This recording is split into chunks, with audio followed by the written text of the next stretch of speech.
जी बेटा, बिस्मिल्लाहिर्रहमानिर्रहीम। ये देखें, ये आपके सामने वेब आर्किटेक्चर दिखाया गया है। इंटरनेट का आर्किटेक्चर, वेब का आर्किटेक्चर। इस पे ये लेफ्ट साइड पे आप देख सकते हैं, ये क्लाइंट आपको नजर आ रहा है, ये ठीक है जी। और उसके अलावा ये है सर्वर। वेब पे जो एप्लीकेशंस बनाई जाती हैं, वेबसाइट्स, सिस्टम्स बनते हैं, जितनी भी हमें जो कुछ भी इंटरनेट पे वेब पे अवेलेबल होता है, उसमें कम से कम दो प्लेयर तो लाजमी होते हैं।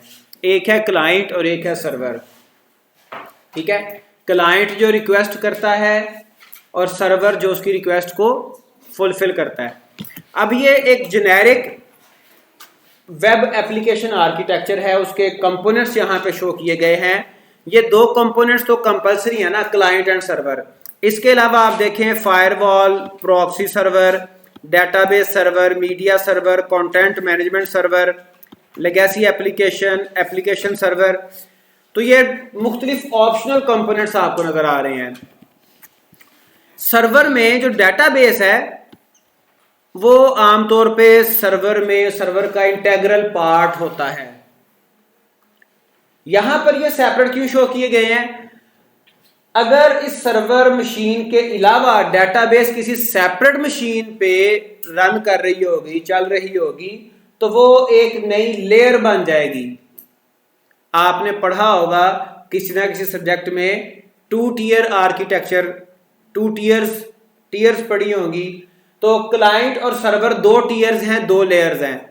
अगर हम कोई भी कंपोनेंट इसका सेपरेट कर देते हैं, सेपरेट उसके लिए एक मशीन, कंप्यूटर सिस्टम अगर डेडिकेटेड है, तो वो एक एक्स्ट्रा लेयर क्रिएट हो जाएगी। अदरवाइज जो नॉर्मल हमारे सर्वर हैं उसमें आमतौर पे ये सारी चीजें इकट्ठी भी हो सकती हैं, सिवाय चंद एक के, जैसे ये आपका फायरवॉल है, प्रॉक्सी है, लेगेसी एप्लीकेशन सर्वर, ये तो हैं ही सेपरेट। कम से कम डेटाबेस और सर्वर ये इकट्ठे होते हैं। ठीक है, अब हमारे पास दो तरह की स्क्रिप्टिंग लैंग्वेजेस एग्जिस्ट कर रही होती हैं। एक है क्लाइंट साइड स्क्रिप्टिंग लैंग्वेज, जो कि क्लाइंट साइड पे वर्क करती हैं। उनमें ये एबिलिटी नहीं होती कि वो सर्वर के साथ इंटरेक्ट कर सकें। बिल्कुल मैं आपको सिंपल सी बात बताता हूं। जिस तरह से हमारे पाकिस्तान का जुडिशरी सिस्टम है, इसमें नॉर्मली अनटिल अनलेस जज खुद ना कहे, कोई आम बंदा जज से आर्ग्यूमेंट नहीं कर सकता। कौन करेगा? जो एक क्वालिफाइड और रजिस्टर्ड वकील होगा, वो जज से बात करेगा। ऐसा ही होता है ना। तो इसी तरह से जो सर्वर है उसके साथ क्लाइंट साइड की जो लैंग्वेजेस हैं वो कम्युनिकेट कर ही नहीं सकती। तो सर्वर साइड लैंग्वेजेस और हैं। हमारे केस में सर्वर साइड जो लैंग्वेज हम यूज करेंगे, सर्वर साइड स्क्रिप्टिंग लैंग्वेज, वो है PHP। ठीक है, और सर्वर के साथ डेटाबेसेस मैंने आपको बताया इंटेग्रल पार्ट है, जरूरी इसका एक हिस्सा होता है। तो डेटाबेस, जब भी हमने डेटाबेस अपने प्रोजेक्ट में, अपनी वेबसाइट में, अपने सिस्टम में उसको शामिल करना है, वेबसाइट डेटाबेस बनानी है, डेटाबेस के साथ इंटरेक्ट करना है, उसमें डाटा स्टोर करना है, रिट्रीव करना है, तो हमें सर्वर साइड स्क्रिप्टिंग लैंग्वेज की जरूरत पड़ेगी। अब हमने देख लिया सर्वर और क्लाइंट को, थोड़ा डिफरेंस हमने देखा। सर्वर साइड, क्लाइंट साइड को हमने वर्बली उसके डिफरेंस को डिस्कस किया। हमने कहा कि सर्वर साइड जो स्क्रिप्टिंग लैंग्वेज है वो हमें चाहिए होगी किस पर्पस के लिए? सर्वर के साथ कम्युनिकेट करने के लिए, टू कम्युनिकेट विद सर्वर। अब सर्वर के साथ कम्युनिकेट करना क्यों जरूरी है? हम क्यों कम्युनिकेट करें? उसका क्या पर्पस, क्या है, रीजन क्या है? देखें, मैंने आपको बताया कि जो डेटाबेसेस हैं ये सर्वर का इंटेग्रल पार्ट है। ठीक है जी, इंटेग्रल पार्ट ऑफ सर्वर। आपने प्रीवियस किसी सब्जेक्ट में कॉन्सेप्ट पढ़ा होगा स्टैटिक डायनामिक पेजेस का। अगर नहीं पढ़ा तो मैं आपको बता देता हूं। स्टैटिक वेबसाइट्स या स्टैटिक पेजेस ऐसे पेजेस होते हैं कि जिनका कंटेंट चेंज नहीं होता, कंटेंट डजंट चेंज। कैसे चेंज होगा, ये नहीं बात के होता ही नहीं, चेंज होता है। कैसे चेंज होता है? जो डेवलपर है वो खुद चेंज करता है। डेवलपर, या फिर यूं कह लें just developer of website can change, ठीक है। लेकिन जो डायनामिक वेबसाइट्स होती हैं वहां पे क्या सिनेरियो होता है? कंटेंट चेंज हो जाता है, कंटेंट चेंजेबल होता है। और कौन चेंज कर सकता है? इवन जो एंड यूजर्स हैं, एंड यूजर्स कैन चेंज। बड़ी सिंपल सी एग्जांपल मैं आपको देता हूं रोजमर्रा लाइफ से। आप रोजाना फेसबुक यूज करते होंगे, आपने फेसबुक को डेवलप तो नहीं किया, कि किया है? डेवलपर कोई और है, लेकिन फेसबुक का कंटेंट आप चेंज करते हैं जब आप नई पोस्ट शेयर करते हैं, जब आप किसी की पोस्ट के ऊपर कमेंट करते हैं, जब आप किसी की पोस्ट के ऊपर पोस्ट को लाइक करते हैं, ठीक है जी, या कुछ भी आप रिस्पॉन्ड करते हैं, तो उस वक्त आप सर्वर पे नया कंटेंट डाल रहे हैं। बात समझ आई? होता है ऐसा कि नहीं होता? तो जो डायनामिक हमारे पास वेबसाइट्स हैं वहां पर हमें डेटाबेसेस के साथ प्ले करना पड़ता है। तो डेटाबेसेस के साथ प्ले करने के लिए हमें PHP चाहिए और कोई ना कोई डेटाबेस के लिए कोई लैंग्वेज चाहिए। तो हम PHP यूज करेंगे और उसके साथ डेटाबेसेस के लिए MySQL यूज करेंगे। MySQL क्या है? MySQL डेटाबेस है, ठीक है जी। PHP क्या है? ये आपको मैंने बता दिया कि सर्वर साइड स्क्रिप्टिंग लैंग्वेज है, ठीक है जी।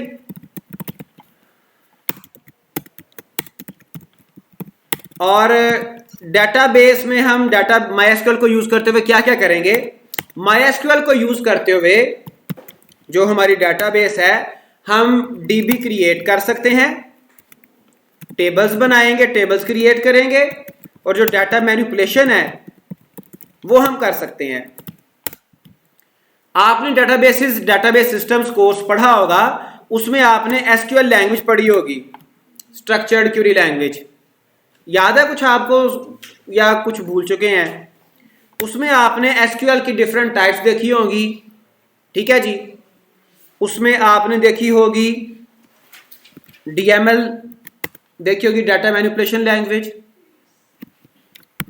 आपने डाटा डेफिनेशन लैंग्वेज देखी होगी। DML क्या है? Data manipulation language. और DDL क्या है? Data definition language.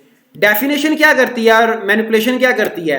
डेफिनेशन को यूज करते हुए, डाटा डेफिनेशन लैंग्वेज को यूज करते हुए आप क्रिएट करते हैं, आप डिफाइन करते हैं किस चीज को? टेबल्स को, डेटाबेसेस को, ठीक है। या फिर दूसरे लफ्जों में आपने सुना होगा मेटा डाटा।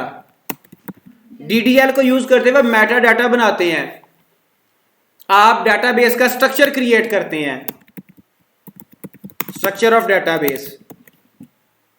और DML डाटा मैनिपुलेशन इसके नाम से जाहिर है। DML को यूज करते हुए हम डाटा को मैनिपुलेट करते हैं, डाटा इंसर्ट कर सकते हैं, डाटा रिट्रीव कर सकते हैं, डाटा को डिलीट कर सकते हैं, डाटा को अपडेट कर सकते हैं, ठीक है। तो इसमें हम PHP के साथ SQL यूज करेंगे। SQL की क्यूरीज होंगी, स्ट्रक्चर्ड क्यूरी लैंग्वेज, ये क्यूरी लैंग्वेज है, इसमें क्यूरीज होंगी, लेकिन वो क्यूरीज हम PHP के साथ इंबेड करके चलाएंगे, सर्वर के साथ कम्युनिकेट करेंगे। जो सर्वर साइड स्क्रिप्टिंग लैंग्वेज हैं, उनको चलाने के लिए, जैसे हमारे केस में हमने कहा PHP को चलाने के लिए हमें सर्वर भी चाहिए, ठीक है जी। We need server. इससे पहले हम क्या कर रहे थे, हम HTML हम कर रहे थे, यूज कर रहे थे, CSS यूज कर रहे थे, जावास्क्रिप्ट यूज कर रहे थे। ये चूंकि क्लाइंट साइड, इसमें स्क्रिप्ट जो जावास्क्रिप्ट है क्लाइंट साइड स्क्रिप्टिंग लैंग्वेज है, और इवन HTML CSS इनके लिए जो ब्राउजर होता है, कोई भी ब्राउजर, गूगल क्रोम है, ओपेरा है, सफारी, कोई भी ब्राउजर जो है वो आपका कंपाइलर के तौर पे भी काम कर रहा होता है। वो इन लैंग्वेजेस को रीड करता है, इनका जो भी आंसर है वो हमें डिस्प्ले करवाता है। कंपाइलर जस्ट ब्राउजर, ठीक है जी। इन तीनों के लिए हमें क्या चाहिए, सिर्फ ब्राउजर चाहिए। आपको पता ना, जब आप HTML बना रहे थे कोई पेजेस या HTML के आप कोड कर रहे थे, तो आप उसको ब्राउजर पे चेक करते थे। CSS भी आप ब्राउजर पे देख रहे थे, जावास्क्रिप्ट भी ब्राउजर के ऊपर आप उसका रिजल्ट देखते हैं, ठीक है। लेकिन जो PHP है उसके लिए हमें सर्वर चाहिए, चूंकि सर्वर साइड स्क्रिप्टिंग लैंग्वेज है, सर्वर साइड स्क्रिप्टिंग। तो उसके लिए हमारे पास जो फेमस बेशुमार सर्वर अवेलेबल हैं, जो फेमस हैं उसमें एक वैम्प सर्वर है और एक जैम्प सर्वर है, ठीक है जी। इसमें जो W है ये विंडोज के लिए है, ठीक है, और A जो है अपाची, और M जो है MySQL, और P जो है PHP। और इसमें देखें जैम्प में AMP तो कॉमन है, अपाची, MySQL, PHP, लेकिन X से क्या मुराद है, असल में ये सर्वर 4 हैं। वैम्प के अलावा है लैम्प और मैम्प। अब L से क्या मुराद है, L से मुराद है लिनक्स, ठीक है जी। AMP वही अपाची, MySQL, PHP। M से क्या मुराद है, मैक। W से क्या मुराद है, विंडोज। और X से क्या मुराद है, क्रॉस प्लेटफॉर्म, राइट। यानी कि जैम्प सर्वर आप विंडोज पे चलाएं, लिनक्स पे चलाएं, मैक पे चलाएं, वो सेम बिहेव करता है, तीनों पे चल जाता है। लेकिन जो वैम्प है वो सिर्फ विंडोज के लिए है, जो लैम्प है वो सिर्फ लिनक्स के लिए है, ठीक है। तो आप वैम्प या जैम्प में से कोई सर्वर इंस्टॉल कर सकते हैं, और ये सर्वर इंस्टॉल करने के बाद ही आपकी PHP जो मतलब कोड है वो रन हो सकेगा। अब जैसा कि मैंने तो वैम्प सर्वर इंस्टॉल किया हुआ है, ठीक है। तो जब हम वैम्प सर्वर रन करते हैं तो उस वक्त नोटिफिकेशन एरिया में ये देखें, ये सर्वर का यहाँ पे वैम्प सर्वर का एक छोटा सा आइकन नजर आ रहा है। तो ये जब हम इसको रन करते हैं स्टार्ट पे इसका कलर रेड होता है, ठीक है। लेकिन वो फिर ऑरेंज, फिर ग्रीन, जब ग्रीन हो जाए इसका मतलब क्या है कि अब सारी सर्विसेज चल रही हैं। तो आप इसके ऊपर क्लिक करेंगे और आप जाएंगे लोकल होस्ट पे। लोकल होस्ट सर्वर को रिप्रेजेंट करता है, लोकल सर्वर कह लें आप, ठीक है जी। अल्टीमेटली ये ओपन किसी ब्राउजर में ही होगा, ओपन किसी ब्राउजर में होगा। ये देखें यहां पर आप देख सकते हैं सारे प्रोजेक्ट्स जो इस सर्वर में पहले से बने पड़े हैं, ठीक है जी। अब ये आप कहां पे प्रोजेक्ट कैसे क्रिएट करेंगे, कैसे बनाएंगे, वो मैं आपको गाइड कर देता हूं। जहां पर अपनी लोकल ड्राइव में जो आपकी सेकेंडरी स्टोरेज डिवाइस है, हार्ड डिस्क है, ठीक है जी, जिस ड्राइव में आपने वैम्प सर्वर इंस्टॉल किया होगा, मेरे पास चूंकि वैम्प है मैं वैम्प की बात करता हूं, जैम्प का भी गाइड कर दूंगा आपको। जिस ड्राइव में आपने वैम्प सर्वर इंस्टॉल किया है आप उस ड्राइव पे जाएंगे। मेरे पास C ड्राइव में इंस्टॉल है, उसमें ये देखें ये वैम्प सर्वर, वैम्प के अंदर www फोल्डर होगा। इस www फोल्डर में सारे प्रोजेक्ट पड़े होंगे, ठीक है। यही प्रोजेक्ट आपको वहां पे सर्वर पे नजर आ रहे हैं। हमने ये एक नई फाइल बना ली PHP और इसको नाम दे दिया introduction.php। इसको सेव कहां पे किया, उस फोल्डर में जो हमने वैम्प जहां पर इंस्टॉल है, वैम्प के अंदर www फोल्डर, उसके अंदर हमने एक नया फोल्डर अपने क्लास वर्क के लिए, अपने प्रोजेक्ट के लिए बना लिया। उस फोल्डर में हमने इसको सेव किया, ठीक है। अब ये आप देख सकते हैं कि फाइल की जो एक्सटेंशन है वो .php है, लेकिन इसके ऊपर जो टैग्स आपको फिलहाल नजर आ रहे हैं, आपको बज़ाहिर अभी ऐसा ही लग रहा है जैसे ये कोई HTML डॉक्यूमेंट हो। तो ये मैं आपको यहां पर क्लियर कर देता हूं कि PHP डॉक्यूमेंट में आप HTML का कोड लिख सकते हैं, ठीक है। आप उसमें CSS जैसे पहले आप अटैच करते थे उसके अंदर CSS का कोड आप लिख सकते हैं, ठीक है जी। लेकिन PHP का कोड आप तब ही लिखेंगे जब आपकी जो फाइल है उसकी एक्सटेंशन .php है, और वो आपका कोड रन तब ही होगा जब आपके पास कोई सर्वर इंस्टॉल है। व्हाट डज इट मीन कि आप .html फाइल में PHP का कोड नहीं लिख सकते, ठीक है। अब PHP का कोई भी कोड लिखने के लिए आपको इन टैग्स की जरूरत नहीं है, लेकिन फिर भी मैं यहां पे बॉडी का जो हमारा मतलब सेक्शन है, body tag, opening closing tag, यहां पे PHP का कोड लिखता हूं।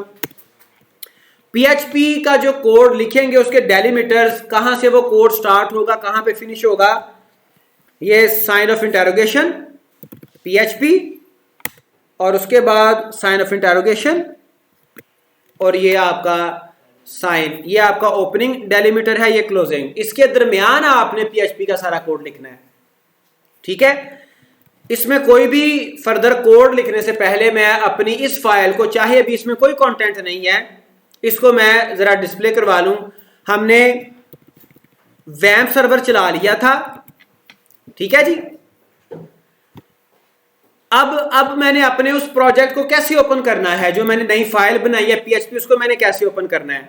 या तो आप यहां पे डायरेक्ट लोकल होस्ट के बाद / लगाएं, आपका जो प्रोजेक्ट था अगर आप उसका नाम आता है आपको तो उसका नाम लिखें / और उसके बाद जो आपकी फाइल है उसका नाम लिख लें,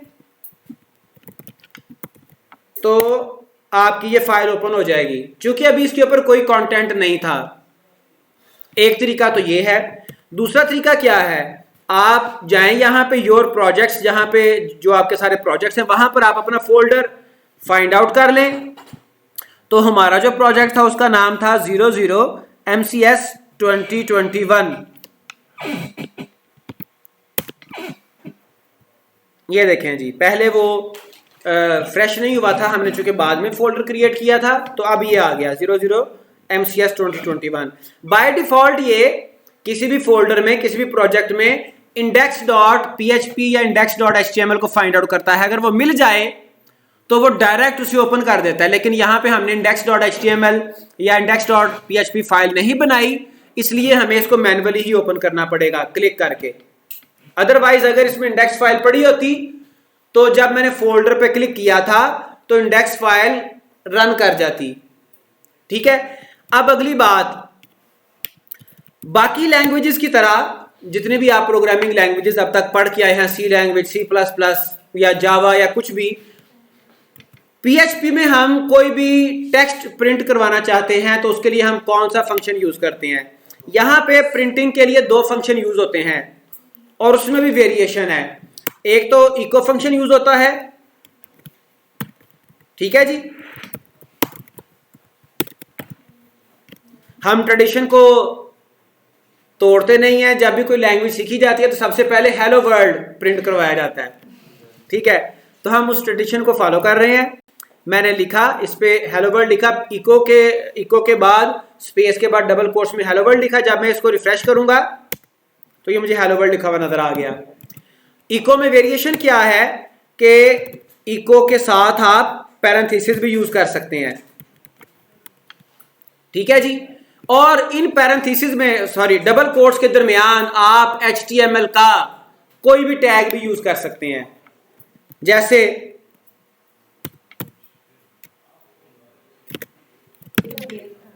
BR टैग, ठीक है जी।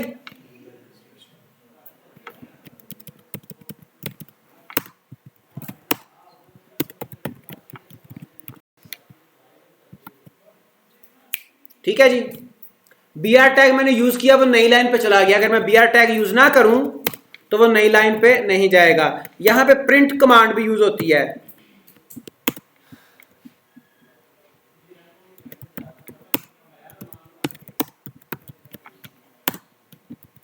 सेव किया, रिफ्रेश किया, तो वो उसके साथ ही हेलो वंस मोर प्रिंट हो गया, चूंकि मैंने इसको ब्रेक लाइन नहीं करवाई। ठीक है, तो प्रिंट कमांड का एक और जो वेरिएशन है वो भी आप पैरेंथेसिस के साथ भी इसको यूज कर सकते हैं।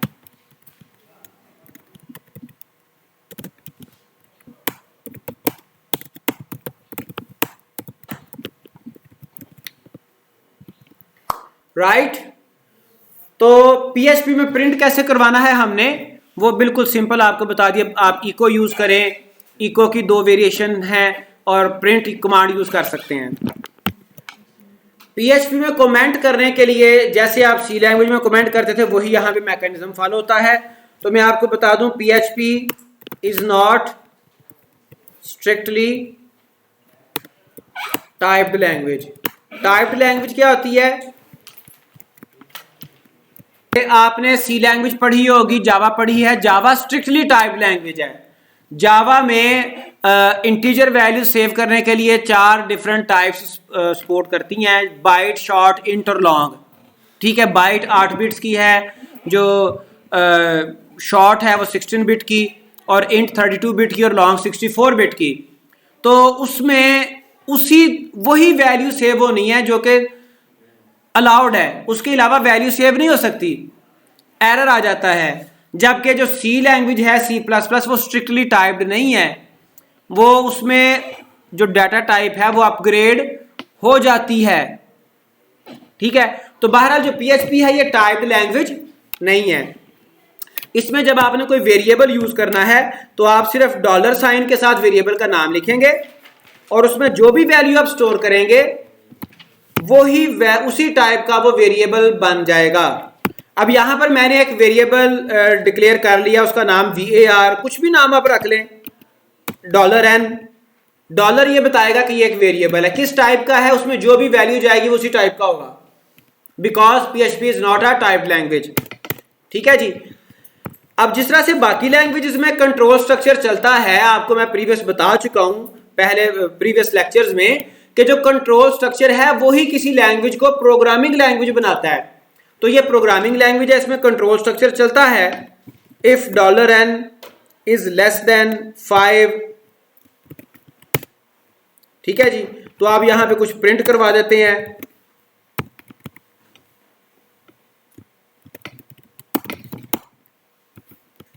else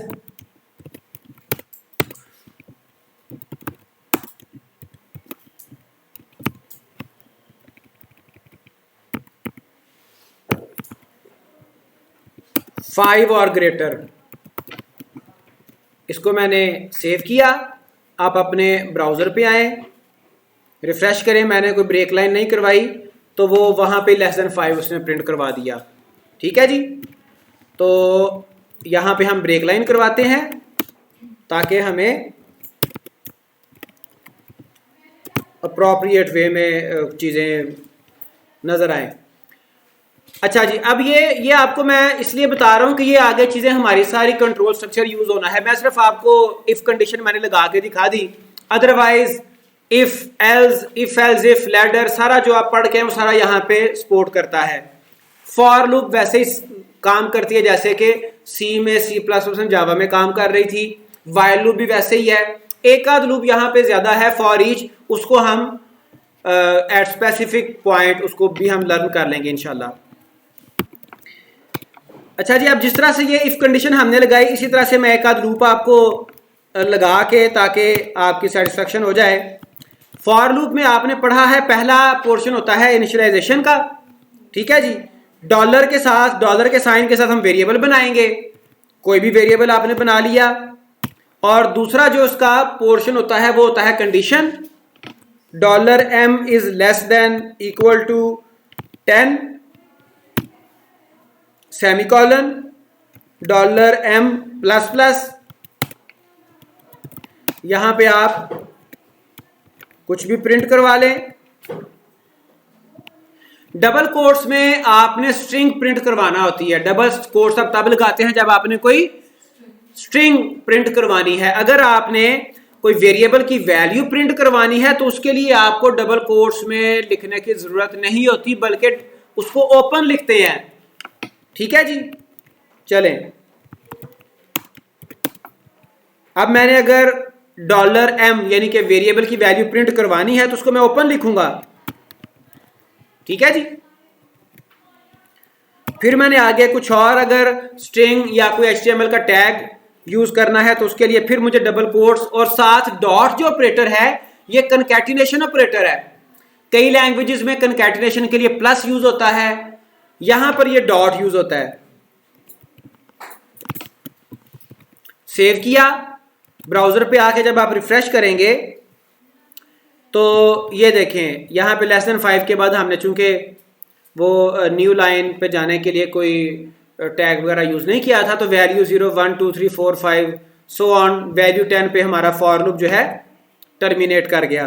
तो इसी तरह से आपके फॉर लूप, आपके वाइल लूप आपका बिल्कुल वैसे ही चलता है जैसे बाकी लैंग्वेजेस में आप पढ़ के आए हुए हैं। इफ कंडीशन सारी वैसे ही चलती हैं।